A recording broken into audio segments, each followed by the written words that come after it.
Show everybody.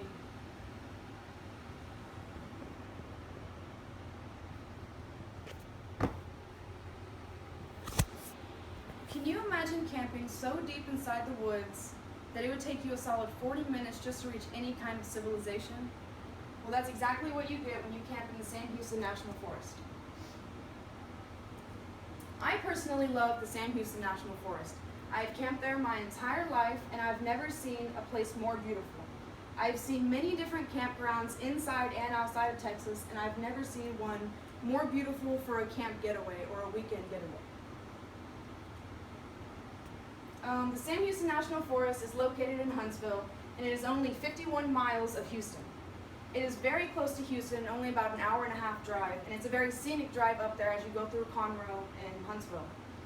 That being said, I think that anyone who lives relatively close to the Sam Houston area should go visit the park, not only because it is the biggest forest in Texas, but because it is full of much history.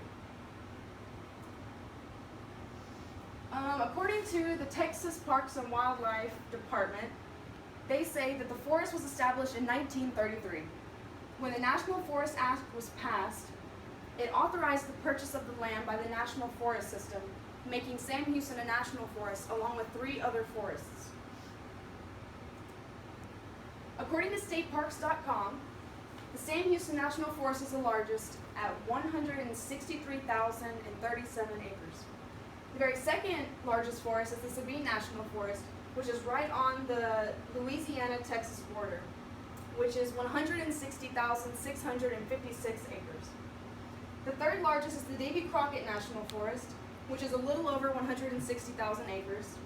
And then the last is the Angelina National Forest, which is 153,179 acres.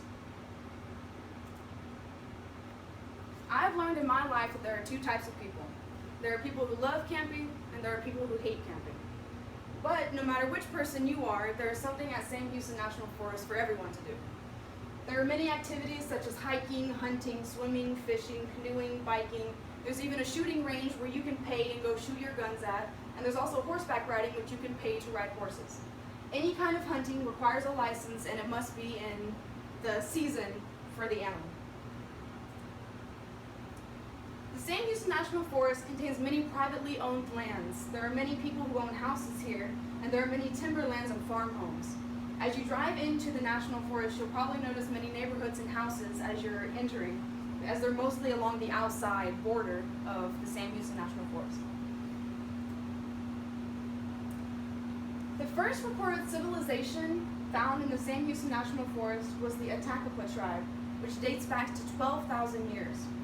If you go to the Sam Houston National Forest, there are many artifacts you can find, like structures, statues, special sites, and cemeteries that represent not only the Attakapas tribe, but many other people who have lived there throughout the years. There are many structures from years dating back to 7,000 years. There are 3 main campgrounds at the Sam Houston National Forest. The first 2 are the Kegel and the Double Lake campsites. These are the most popular. These both charge a small fee, but they both have restrooms always available and nearby. These are by reservations, and if you do not reserve a spot, you most likely will not be able to find one because it'll most likely be full. If you go to the Kegel campsite, they actually have hot showers available for you as well. Both of these campsites are RV friendly, and you can hook up your a vehicle to water, sewage, or electrical, and both camps are located right on the lake, with Kegel being on Lake Conroe and Double Lake being on Double Lake, which is a 24-acre lake. My favorite campground is the Stubblefield Campground. This campground is non-developed and it's free. This is also known as the Hunter's Campground, and what I like to call the deep woods, because there's nothing close around any kind of civilization. There are no restrooms here, although in the Stubblefield Campground there are hot showers and restrooms available, but you'll most likely have to take a 10 to 15 minute drive anytime you want to use them. Wilderness watching can be avoided, it's a must, and you will see it everywhere you go. Most likely when you drive in, you'll see many deer and birds flying around in the trees. You'll see many things in the Sam Houston National Forest, such as quail, crows, blue jays, cardinals, finches. You'll find fish in every single body of water. And at night, you'll most likely hear coyotes and raccoons in the trees. Hogs are not seen very often, but they are hunted there. Now, because you're going to visit the Sam Houston National Forest, I have some tips and advice for you that I've had to learn the hard way. The first thing I want to say is raccoons will eat your food. If you do not protect your food and close it up at night, raccoons will break into it.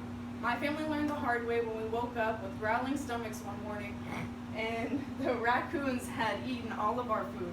Even the individually wrapped cheese packets were opened up by the raccoons and eaten.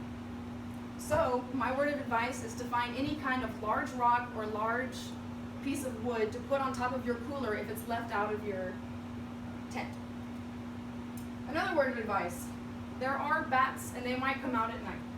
If you're near their babies, there will probably be bats in the trees swooping down. I had to learn the hard way that there are bats around. So, word of advice, be careful and make sure you know if bats are swooping down at you. Lastly, overall, the Sam Houston National Forest is a relaxing getaway and a great place to go if you're looking for a cheap vacation or a place that's just full of meditation and serenity. It's a great place to go to just get away from the busy city and get away from all the sounds and everything, to just hear the wind blowing through the trees and the birds chirping as you wake up in the morning. The Sam Houston National Forest has impacted my life so much, and I hope it impacts your life just as much as it has mine. Thank you. Show everybody before you stop it. Thank you. Cool. That was good. Did pretty good. That was